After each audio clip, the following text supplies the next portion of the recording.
नमस्कार, मैं हूं अनीता और आप देख रहे हैं मैं भी भारत का न्यूज बुलेटिन आदिवासी डेली। आज के बुलेटिन में आपको दिखाएंगे पूर्वोत्तर भारत के 3 चुनावी राज्यों त्रिपुरा, मेघालय और नागालैंड में राजनीतिक उथल पुथल की खबरें। चुनावों से पहले बजट में SC/ST घोषणाओं पर रहेगी नजर। MBB पोल में पारसनाथ विवाद पर अब राष्ट्रीय अल्पसंख्यक आयोग की टिप्पणी पर करेंगे चर्चा। तो शुरुआत करते हैं हेडलाइंस के साथ। त्रिपुरा में चुनाव से पहले बीजेपी को लग सकता है बड़ा झटका। राज्य में सहयोगी IPFT थाम सकती है टिपरा मोथा का हाथ। मेघालय में चुनावी लड़ाई में उतरी TMC, NPP और बीजेपी में दरार का हो सकता है फायदा। नागालैंड में अलग राज्य की मांग ने पकड़ा जोर। कोन्याक संघ ने चुनाव में हिस्सा लेने से किया इनकार। आम बजट में इस बार SC/ST के लिए हो सकती है बड़ी घोषणा। चुनावों से पहले इन समुदायों को साधने में जुटी सरकार। और MBB पोल में पारसनाथ पर अल्पसंख्यक आयोग की टिप्पणी से गहराया विवाद। आदिवासी संगठन ने आंदोलन तेज करने की दी चेतावनी। और अब खबरें विस्तार से। बुलेटिन की शुरुआत करते हैं चुनावी राज्यों की खबरों से। 3 आदिवासी राज्यों त्रिपुरा, मेघालय और नागालैंड में चुनाव तारीखों के साथ ही राजनीतिक सरगर्मियां बढ़ गई हैं। ऐसे में सबसे पहले पूर्वोत्तर के 3 राज्यों से बड़ी खबरें। बात करते हैं त्रिपुरा की।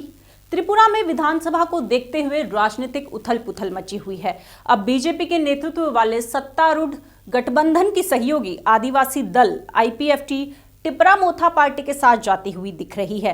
बुधवार को IPFT ने टिपरा मोथा को एक पत्र लिखकर सामान्य हित के मुद्दों पर चर्चा करने के लिए एक बैठक की व्यवस्था करने का आग्रह किया। IPFT का ये पत्र तब सामने आया जब 13 जनवरी को ही टिपरा मोथा सुप्रीमो प्रद्योत किशोर माणिक्य ने IPFT से अपील की थी कि राज्य के दोनों क्षेत्रीय दल एक साथ आकर चुनाव लड़े। IPFT के अध्यक्ष प्रेम कुमार रियांग ने पत्र में लिखा है कि टिपरालैंड राज्य की हमारी मांग को पूरा करने के साथ ही टिपरासा के अस्तित्व के प्रश्न को हल करने के लिए किसी भी रूप में IPFT और टिपरा मोथा को एकजुट करने के प्रस्ताव के लिए आभार व्यक्त करता हूं। वर्तमान में विधानसभा में IPFT के 4 विधायक हैं, जबकि 2018 के चुनावों में पार्टी ने बीजेपी के साथ गठबंधन में 8 सीटें जीती थीं। लेकिन सदन में पार्टी की ताकत कम हो गई है क्योंकि IPFT सुप्रीमो और विधायक NC देव वर्मा का हाल ही में निधन हो गया। वहीं इसके 2 विधायक टिपरा मोथा में शामिल हो गए, जबकि एक अन्य विधायक को अयोग्य घोषित कर दिया गया है। IPFT के इस कदम पर बीजेपी की राज्य इकाई के मुख्य प्रवक्ता सुब्रत चक्रवर्ती ने कहा कि पार्टी चाहती है कि उसका सहयोगी उसी गठबंधन के साथ रहे जो 2018 के विधानसभा चुनाव से पहले बना था। उन्होंने कहा कि यह अच्छा होगा अगर वे हमारे साथ रहें, लेकिन अगर IPFT गठबंधन छोड़ती है तो इससे बीजेपी की चुनावी संभावना प्रभावित नहीं होंगी। आपको बता दें, त्रिपुरा में कुल 60 विधानसभा सीटें हैं। इनमें से 20 सीटें अनुसूचित जनजाति के लिए आरक्षित हैं, लेकिन इन 20 सीटों के अलावा भी कई और सीटों पर कुछ जनजातीय आबादी रहती है। त्रिपुरा की राजनीति में वही सत्ता में आता है जिसे जनजातीय इलाकों में समर्थन मिलता है। और इस मुद्दे पर ज्यादा जानकारी लेने के लिए हमारे साथ जुड़ रहे हैं अगरतला से हमारे संवाददाता सेलेन। चुनाव से बिल्कुल पहले IPFT का इस तरह चिट्ठी लिखना क्या राज्य में सत्तारूढ़ बीजेपी के लिए एक बड़ा झटका माना जा सकता है? पिछले जो 2018 का इलेक्शन त्रिपुरा में हुआ था, जो विधानसभा इलेक्शन, तब तो बीजेपी IPFT को संग लेके त्रिपुरा में सत्ता में आई थी। पिछले 25 साल CPM को हटा के बीजेपी का गवर्नमेंट बना, वो भी IPFT को संग लेके, क्योंकि IPFT यहाँ का एक रीजनल पार्टी है, यहाँ का जनजाति लोगों की एक पार्टी है। तो त्रिपुरा में 60 सीटों से 20 सीट है ST रिजर्वेशन सीट। तो बाकी 40 सीट, कुछ कुछ सीट ऐसे है कि वहां पर भी तिपरासा यहाँ का जनजाति वोटर फैक्टर होती है, क्योंकि कुछ कुछ सीट में 50% से भी ज्यादा, 40% ऐसे ऐसे करके यहाँ का जनजाति लोग रहते हैं। तो यहाँ का रीजनल पार्टी को बिना सत्ता में आने के लिए मुश्किल हो जाता है कि कोई भी नेशनल पार्टी को। तो CPM तो पहले थी और बीजेपी जब आई थी IPFT को साथ लेके आया, लेकिन IPFT का एक मांग है, वो है त्रिपुरालैंड अलग से एक स्टेट बनाना है यहाँ का जनजाति लोगों के जो डिप्राइव हो रहा है उनके लिए। तो बीजेपी ने जब IPFT के साथ अलायंस हुए थे तब तो त्रिपुरालैंड थी। इलेक्शन के बाद आईपीएफटी भी त्रिपुरालैंड को भूल गए हैं। मतलब असेंबली में कुछ बोलता नहीं भी है, मतलब कुछ भी नहीं हो रहा था। तो धीरे धीरे आईपीएफटी का कुछ एमएलए, कुछ जो कैबिनेट मिनिस्टर धीरे धीरे छोड़ने लगा आईपीएफटी को। जैसे कि आईपीएफटी का एमएलए विश्व के तो देवबर्मा पहले छोड़ा था आईपीएफटी, फिर से धनंजय त्रिपुरा आईपीएफटी को छोड़ा, और लास्ट में आईपीएफटी का जो कैबिनेट मिनिस्टर थे मेबर कुमार जुम्मन थे, वो आईपीएफटी छोड़ के तीनों एमएलए त्रिपुरा मोथा में ज्वाइन कर लिया। तो अभी इलेक्शन है, तो इलेक्शन में यहाँ का एक और एक रीजनल पार्टी जो महाराजा ने खुद बनाया है, त्रिपुरा मोथा ऑलरेडी यहाँ का ऑटोनोमस डिस्ट्रिक्ट काउंसिल को कैप्चर कर लिया है। तो महाराजा का कहना है ये कि अगले जो 2023 चुनाव है, चुनाव में आईपीएफटी को साथ लेके एक मतलब एक होके चुनाव में लड़ेंगे। तो महाराजा का जो चिट्ठी था, चिट्ठी को रिप्लाई दिया कल एक प्रेस मीट करके आईपीएफटी का प्रेसिडेंट जो कैबिनेट मिनिस्टर भी है प्रेम कुमार रियांग।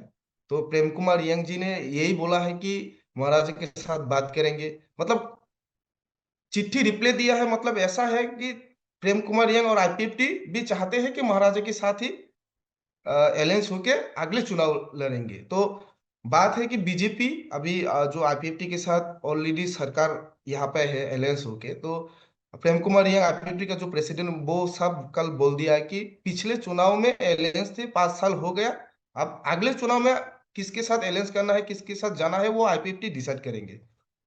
तो आईपी बीजेपी को झटका लग सकता है क्योंकि यहाँ जनजाति वोटर जो फैक्टर है, तो ऐसे में बीजेपी का तो खुद का एक एसटी मोर्चा भी है। तो एसटी मोर्चा इतना मतलब पहाड़ में इतना क्या बोलो उसको, पहाड़ में इतना कैंपिंग कैंपिंग नहीं, पहाड़ में बीजेपी मतलब पहाड़ कैप्चर है अभी महाराजा का त्रिपुरा माथा का। तो झटका लग सकता है शायद, क्योंकि आईपीएफटी अगर छोड़ दे तो अगले 2023 इलेक्शन के लिए। सेलेन, आईपीएफटी अगर टिपरा मोथा के साथ आती है तो इससे टिपरा मोथा को क्या फायदा होगा, यानी किस तरह का फायदा आप देख सकते हैं? एक्चुअली आईपीएफटी संगठन जब बना है, त्रिपुरालैंड मांग लेके ही बना था। तब तो आईपीएफटी के साथ यहाँ मतलब त्रिपुरा में आईपीएफटी के साथ बहुत सारे लोग ही थी। तो धीरे धीरे आईपीएफटी जो बीजेपी के साथ अलायंस होकर गवर्नमेंट बना, उसके बाद वो जो त्रिपुरालैंड जो मांगे है वो धीरे धीरे हटने लगा। इसलिए आईपीएफटी के साथ वो जो पब्लिक जो है, पब्लिक भी छोड़ने लगा है। तो अभी पहाड़ में त्रिपुरा माथा का साथी सब लोग है, यूथ जो है, वुमेन जो है, सब लोग त्रिपुरा माथा की साथी है। तो और एक बात है कि आईपीएफटी ऑलरेडी सरकार में है बीजेपी के साथ, तो बीजेपी के साथ सरकार होने के खातिर आईपीएफटी के साथ भी बहुत लोग है। लेकिन त्रिपुरा माथा में जैसे कि मुस्लिम हो, दलित हो, सब कुछ लेके त्रिपुरा माथा महाराजा ने एक रीजनल पार्टी बना है। लेकिन आईपीएफटी में ऐसा कुछ नहीं है। आईपीएफटी में सिर्फ जनजाति यहाँ का त्रिपुरा सब सपोर्टर से ही है। तो आईपीएफटी ऑलरेडी सरकार में है, तो कुछ लोग ऐसा है कि आईपीएफटी के साथ भी है। तो अगर आईपीएफटी और त्रिपुरा माथा जोड़ जाए तो एक ऐसा हो सकता है कि रीजनल पार्टी मजबूत होके यहाँ एक हिस्ट्री बना सकते हैं कि अगले 2023 चुनाव के लिए। आपने अभी कहा कि जनजाति लोग मोथा और आईपीएफटी के साथ आने से एकजुट होंगे। हम सभी जानते हैं कि त्रिपुरा में 31% जनजाति के लोग हैं, जबकि 69% नॉन ट्राइबल लोग हैं, जिसमें मुस्लिम और दलित शामिल हैं। तो एक जो ट्राइबल पार्टी का ठप्पा लगने से कहीं ऐसा तो नहीं कि टिपरा को नुकसान उठाना पड़े? नॉन ट्राइबल लोगों का वोट कैसे जुटा पाएगी टिपरा मोथा? त्रिपुरा माथा में कुछ दिन पहले, 2-3 दिन पहले, यहाँ का जो जनजाति नहीं, यहाँ का जो बंगाली जो संप्रदाय है, जैसे कि कांग्रेस से, बीजेपी से बहुत लोग और नेता लोग भी त्रिपुरा माथा में ज्वाइन कर लिया है। तो त्रिपुरा माथा अभी ऐसा हो रहा है कि सिर्फ जनजाति को लेकर रीजनल पार्टी नहीं, यहाँ का जो जनजाति हो, दलित हो, मुस्लिम हो, क्रिश्चियन हो और बंगाली हो, सब लोगों को इकट्ठा करके त्रिपुरा माथा अभी धीरे धीरे जा रही है। तो महाराजा ने खुद ऐसा भी बोला है कि अगले जो चुनाव है, चुनाव में 40 और 45 सीटों में अकेले अकेले ही लड़ेंगे। तो अगर त्रिपुरा माथा अगर 40 और 45 सीटों में लड़ भी रहे तो क्योंकि महाराज के साथ और त्रिपुरा माता के साथ यहाँ का और दूसरे संप्रदाय के लोग भी अभी धीरे धीरे आ चुके हैं। तो अगर सरकार बनाने के लिए त्रिपुरा माता अकेला नहीं भी बना सकते तो पोस्ट जो अलायंस है वो भी हो सकता है इधर। सिलेन, बीजेपी, लेफ्ट और कांग्रेस तीनों नेशनल पार्टियां हैं, जबकि टिपरा मोथा एक क्षेत्रीय दल है। क्या टिपरा मोथा इन तीनों राष्ट्रीय दलों का सामना कर सकती है, इनको कड़ी टक्कर दे सकती है? एक बात है कि यहाँ बीजेपी को हटाने के लिए और नेशनल पार्टी दो है, एक तो है सीपीएम और एक है कांग्रेस। मतलब ऑपोजिशन जो है बीजेपी के ऑपोजिशन अभी दो नहीं, रीजनल पार्टी एक है जो त्रिपुरा माता। तो फाइट ऐसा होगा कि त्रिपुरा माता के साथ कांग्रेस, त्रिपुरा माता के साथ सीपीएम, ऐसा फाइट नहीं होगा। यहाँ फाइट होगा तो बीजेपी के खिलाफ जो पार्टी है, अगर एलायंस भी ना हो फिर भी त्रिपुरा माता भी बीजेपी के खिलाफ भी अगले चुनाव में लड़ेंगे। सीपीएम और कांग्रेस अभी ऑलरेडी जुट हो चुका है, सीपीएम और कांग्रेस भी बीजेपी के खिलाफ ही लड़ेंगे। मतलब या तीन चेन बन चुका है ऑलरेडी त्रिपुरा में। तो तीन चेन बनने से क्या होता है कि त्रिपुरा से अगर जनजाति वोटर, अगर सब वोटर त्रिपुरा मत के साथ हो तो बाकी दो चेन होगा दूसरी संप्रदाय की। तो अगर 50-50 हो सकते हैं तो 50-50 वोटर अगर कांग्रेस और सीपीएम के साथ चले जाए और बीजेपी के साथ 50 भी हो चले जाए, लेकिन महाराज के साथ भी यहाँ का जो जनजाति जो वोट फैक्टर है वो साथ रहेंगे। तो ऐसा है कि इलेक्शन होने से पहले अगर किसी के साथ अलायंस ना हो, लेकिन इलेक्शन होने के बाद पोस्ट अलायंस जरूर हो सकता है। अगले जो त्रिपुरा में जो भी सरकार बनाएंगे पोस्ट इलेक्शन हो सकता है, ऐसा अभी नजारा दिख रहा है त्रिपुरा में। और अब त्रिपुरा से चलते हैं मेघालय। मेघालय में चुनाव तारीखों के ऐलान के साथ ही सत्तारूढ़ नेशनल पीपुल्स पार्टी और तृणमूल कांग्रेस यानी टीएमसी के बीच युद्ध रेखाएं खिंच गई हैं। फिलहाल राज्य में कॉनराड संगमा के नेतृत्व में एनपीपी, बीजेपी और अन्य दलों का गठबंधन है। 2018 विधानसभा चुनावों में राज्य में कांग्रेस सबसे बड़ी पार्टी के तौर पर उभरी थी। चुनाव में कांग्रेस की 21 सीटें आई थी, जबकि एनपीपी को 19 सीटें मिली थी और बीजेपी को महज 2 सीटों से ही संतोष करना पड़ा था। यूनाइटेड डेमोक्रेटिक पार्टी यानी यूडीपी की 6 सीटें और अन्य के खाते में 11 सीटें आई थी। इसके बाद बीजेपी एनपीपी को समर्थन देकर गठबंधन सरकार में किंग मेकर बन गई थी। हालांकि इस बार एनपीपी और बीजेपी दोनों ही अलग अलग चुनाव लड़ने का ऐलान कर चुके हैं। एनपीपी ने तो 60 में से 58 उम्मीदवारों की घोषणा भी कर दी है, लेकिन बीजेपी ने अभी तक अपने पत्ते नहीं खोले हैं। दरअसल मेघालय ईसाई आदिवासी बहुल राज्य है। यहाँ की आबादी में लगभग 75% ईसाई आदिवासी है। राज्य के लोगों में बीजेपी के ईसाई विरोधी होने की धारणा बनने से कॉनराड संगमा और बीजेपी के बीच दूरियां बढ़ती चली गई। जानकारों के मुताबिक बीजेपी 2018 की तुलना में बेहतर स्थिति में हो सकती है, लेकिन पार्टी के पास कोई स्थानीय चेहरा नहीं है जिसे वो एनपीपी या टीएमसी के विपरीत पेश कर सके। वहीं तृणमूल कांग्रेस राज्य में सबसे मुखर विपक्षी दल के रूप में उभरी है। टीएमसी मेघालय में एक नई पार्टी है। नवंबर 2021 में पूर्व मुख्यमंत्री और 6 बार के विधायक मुकुल संगमा के नेतृत्व में 17 मौजूदा कांग्रेस विधायकों में से 12 टीएमसी में शामिल हो गए थे। लोकप्रिय नेता मुकुल संगमा पार्टी की मदद कर सकते हैं, खासकर गारो हिल्स के अपने गृह क्षेत्र में जो 60 सदस्यीय विधानसभा में 24 विधायक भेजता है। मेघालय में पार्टी के भविष्य को देखते हुए पश्चिम बंगाल के मुख्यमंत्री ममता बनर्जी खुद राज्य में चुनावी मिशन की शुरुआत कर चुकी हैं। और अब नागालैंड से बड़ी खबर। विधानसभा चुनाव से पहले नागालैंड के विभाजन का मुद्दा काफी जोर पकड़ रहा है। इस मांग को लेकर अब राज्य के कोन्याक संघ ने विधानसभा चुनाव में हिस्सा नहीं लेने का फैसला किया है। कोन्याक संघ ने बुधवार को आयोजित एक आपातकालीन बैठक में फैसला लिया। संघ ने मीडिया को जानकारी दी और बताया कि संघ पूर्वी नागालैंड पीपुल्स ऑर्गेनाइजेशन यानी ईएनपीओ द्वारा अगस्त 2022 में पारित संकल्प पर दृढ़ है। ईएनपीओ ने इस संकल्प में 2023 के विधानसभा चुनावों से दूर रहने का फैसला लिया था। इस संकल्प में कहा गया था कि जब तक भारत सरकार अलग राज्य के लिए ईएनपीओ की मांग को स्वीकार नहीं कर लेती, तब तक वो चुनाव में भाग नहीं लेगा। इतना ही नहीं, बुधवार को हुई बैठक में यह भी संकल्प लिया गया कि अगर कोन्याक इलाकों से इस चुनाव में भाग लेने के लिए नामांकन दाखिल करने वाले व्यक्तियों को स्थायी रूप से निष्कासित कर दिया जाएगा और ऐसे व्यक्तियों के गांव को पूरी तरह से जिम्मेदार ठहराया जाएगा। संघ ने बताया कि उन्होंने कोन्याक न्यूपू शेकोखोंग, कोन्याक छात्र संघ और ग्राम परिषदों को पूरी तरह से समर्थन दिया है और संकल्प को पूरी तरह से लागू करने का अधिकार दिया है। नागालैंड में 60 विधानसभा सीटें हैं, जिनमें से पूर्वी नागालैंड में 20 सीटें हैं। नागालैंड में 27 फरवरी को मतदान होगा। पूर्वी नागालैंड के शीर्ष आदिवासी संगठन ईएनपीओ, जो कि एक अलग राज्य की मांग कर रहा है, उसने हाल ही में ए.के. मिश्रा के नेतृत्व में गृह मंत्रालय के अधिकारियों से मुलाकात की थी। बता दें, दिसंबर में ही गृह मंत्रालय द्वारा गठित 3 सदस्यीय समिति अलग राज्य फ्रंटियर नागालैंड की मांग का अध्ययन करने के लिए राज्य के दौरे पर थी।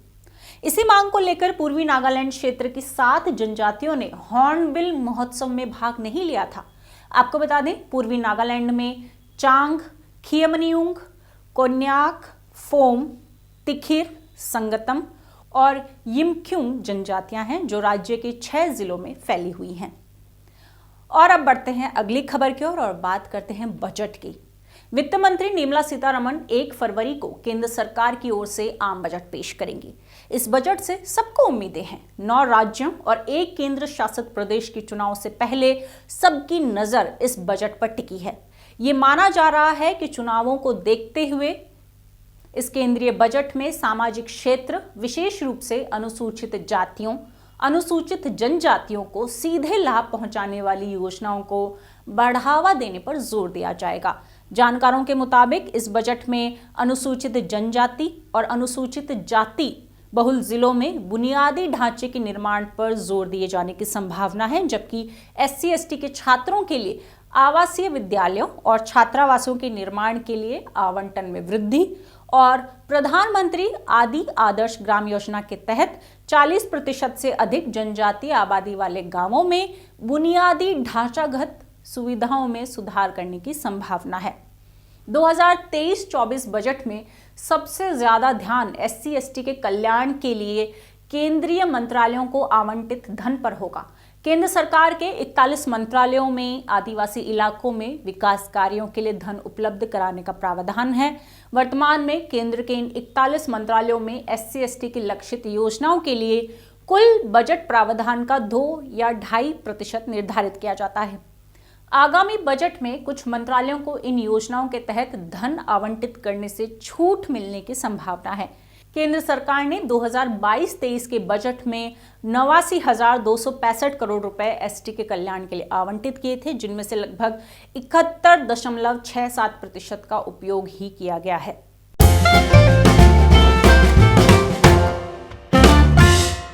अपने दूसरे सेगमेंट MBB पोल में आज हमने आपसे एक सवाल किया था। सवाल था, राष्ट्रीय अल्पसंख्यक आयोग ने झारखंड में जैन समुदाय के तीर्थ स्थल पारसनाथ सम्मेद शिखर जी से जुड़े सरकारी आदेश और नोटिस में पवित्र शब्द जोड़ने को कहा है, जबकि आदिवासी भी पारसनाथ पहाड़ को मरांग बुरु मानते हैं। ये उनके लिए भी आस्था का बड़ा केंद्र है।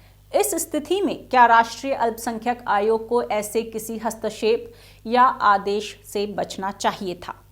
इस सवाल के जवाब में सबसे ज्यादा यानी 82% लोगों ने माना कि अल्पसंख्यक आयोग के इस बयान से विवाद बढ़ सकता है, जबकि 14% लोगों के मुताबिक आयोग ने सही कहा है। वहीं 4% लोगों ने पता नहीं का ऑप्शन चुना। लेकिन हमने ये सवाल क्यों पूछा था? झारखंड में पारसनाथ विवाद अभी खत्म भी नहीं हुआ कि अब अल्पसंख्यक आयोग के अध्यक्ष ने झारखंड सरकार को निर्देश दिया है कि इस सिलसिले में जारी नोटिस में पर्यटन स्थल के स्थान पर पवित्र तीर्थ स्थल किया जाए। अल्पसंख्यक आयोग के अध्यक्ष लालपुरा के मुताबिक केंद्र और झारखंड सरकार इस बात पर सहमत हैं कि झारखंड के गिरिडीह स्थित पारसनाथ पहाड़ पर शराब या मांस ले जाने पर प्रतिबंध रहेगा।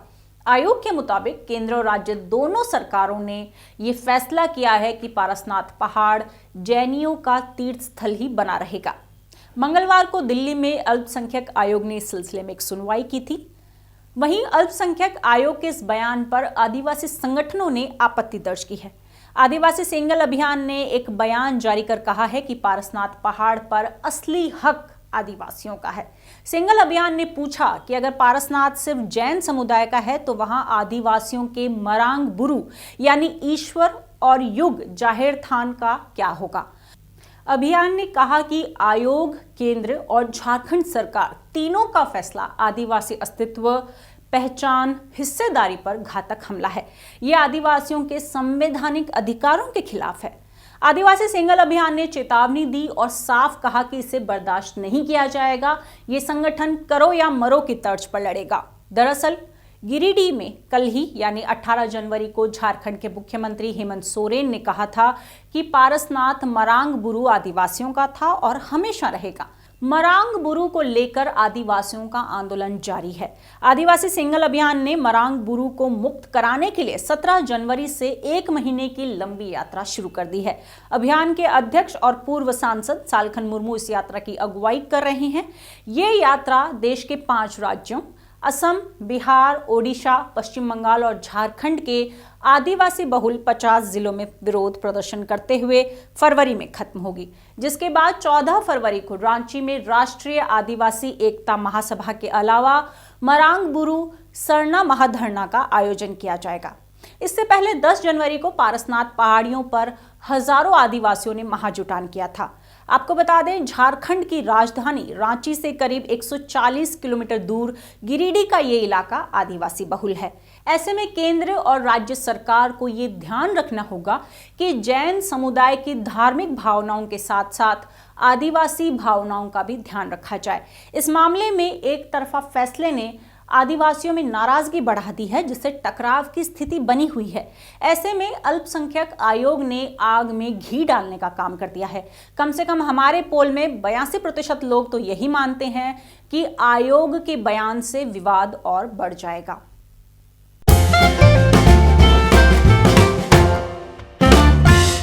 अपने तीसरे और आखिरी सेगमेंट अस्मिता और अधिकार में आज आपको बताएंगे कोक बोरोक दिवस के बारे में।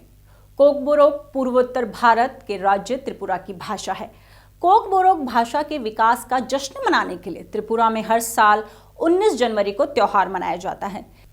इस दिन साल 1979 में कोक बोरोक को एक आधिकारिक भाषा के रूप में मान्यता दी गई थी। कोक बोरोक दिवस में सांस्कृतिक कार्यक्रमों और साहित्यिक गतिविधियों का आयोजन होता है। कोक बोरोक भाषा भारत के त्रिपुरा के अलावा बांग्लादेश के भी कुछ हिस्सों में बोली जाती है। कोक का मतलब होता है भाषा और बोरोक का मतलब होता है लोग, यानी लोगों की भाषा को कोक बोरोक कहा जाता है। इस भाषा को भारत की उन भाषाओं की सूची में रखा गया है जो खतरे में है। त्रिपुरा के आदिवासियों की ये सबसे बड़ी भाषा मानी जाती है। इस साल राज्य में चुनावों को देखते हुए टिपरामोथा पार्टी ने कोक बोरोक की लिपि का मुद्दा उठा दिया है। पिछले करीब 40 सालों में लगभग 1 दर्जन से ज्यादा बार इस भाषा की लिपि को लेकर फैसले बदले हैं। त्रिपुरा में लंबे समय तक सत्ता में रही वामपंथी मोर्चा की सरकार इस भाषा की बांग्ला लिपि के पक्ष में थी, लेकिन यहाँ के आदिवासी संगठन और राजनीतिक दल रोमन स्क्रिप्ट चाहते हैं। राज्य में बीजेपी की सरकार कोक बोरोक के लिए देवनागरी स्क्रिप्ट की वकालत कर रही है। हालांकि बोरोक संगठन इसका विरोध कर रहा है। उनका मानना है कि देवनागरी को कोक बोरोक भाषा की लिपि पर थोपना आदिवासी समुदायों के साथ अन्याय होगा। किसी आदिवासी भाषा की स्क्रिप्ट क्या होगी, ये तय करने का हक तो उस समुदाय को ही होना चाहिए।